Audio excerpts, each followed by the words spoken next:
ఖమ్మం జిల్లా కల్లూరులో తెలంగాణ గ్రామర్ స్కూల్లో వసంత పంచమి సందర్భంగా అక్షరాభ్యాస మహోత్సవాలలో పాల్గొన్న చిన్నారులు దేశంలో రాష్ట్రంలో ఉన్నత శిఖరాలు అధిరోహించాలని Telangana grammar school vice chairman Pasumarthi Chandra Rao ఆకాంక్షించారు.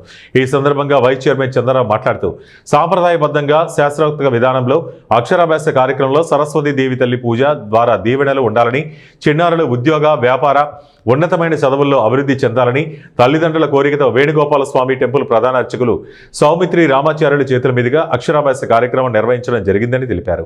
ఈ సందర్భంగా ప్రధాన అర్చకులు రామాచార్యులు విద్యావంతుడు విద్యార్థులపై అమిత ప్రేమ కలిగిన పాఠశాల ప్రధానోపాధ్యాయులు షేక్ ఇస్మాయిల్ చిన్నారులతో అక్షరాభ్యాసం చేయించి అక్షింతలతో వారిని ఆశీర్వదించారు. ఈ అక్షరాభ్యాస మహోత్సవంలో ఉపాధ్యాయులు విద్యార్థులు తల్లిదండ్రులు అధిక సంఖ్యలో పాల్గొన్నారు. ఉచితంగా నిర్ణయించడం జరిగింది. ఏంటంటే పిల్లలకి అక్షరాభ్యాసం చేయాలంటే అందరికీ కూడా దైవం మీద నమ్మకం, ప్రేమ, భక్తి, సరస్వతి తల్లి దీవెనలు ఉండాలి. మా పిల్లలకి చదువుకొని ఉన్నత స్థాయిలో వెళ్ళాలి. మంచి బిజినెస్ కానీ, వ్యాపారాలు కానీ, ఉద్యోగాలు కానీ, ఏది వాళ్ళ యొక్క కోరికలు ఏది ఉంటే అది చేస్తే ఆ తల్లి తీరుస్తుందని నమ్మకంతో మంచి ఉన్నతమైన చదువులకు వెళ్ళాలని ఆ తల్లిని మొక్కుంటారు.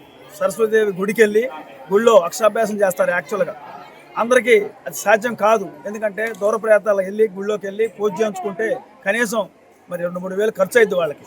అదే కాకోకుండా మన అందుబాటులో గుళ్ళు ఉండవు. సరస్వతిదేవి గుళ్ళు చాలా తక్కువ ఉంటాయి. కాబట్టి మేము ఒక నిర్ణయం తీసుకున్నాం. మా తెలంగాణ గ్రామ స్కూల్ కమిటీ యొక్క అధ్యాపక బృందం ఏంటి, మా ప్రిన్సిపాల్ గారేంటి, మా చైర్మన్ గారేంటి, మేము ఒక నిర్ణయం తీసుకున్నాం.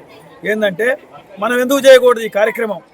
సరస్వతిదేవి తల్లి పూజ మనం చేస్తే వాళ్ళకి అవకాశం ఉంటుంది. అందరు తల్లిదండ్రులు వచ్చి కూర్చొని ఆ పిల్లగాళ్ళని ఇక్కడ అక్షరాభ్యాసం చేయించుకొని మా స్కూల్లో చేర్పించుకుంటారు. వాళ్ళ ఇష్టం ఎక్కడైనా చేర్పించుకొని, కానీ ఆ యొక్క కార్యక్రమం మా స్కూల్లో చేయాలని మేము నిర్ణయం తీసుకొని మా అయ్యగారిని పిలిచి మేము ఇక్కడ ఈ కార్యక్రమం చేపట్టి వాళ్ళందరూ కూడా ఉచితంగా ఖర్చు లేకోకుండా ఆ తల్లికి మంచిగా దీవించమని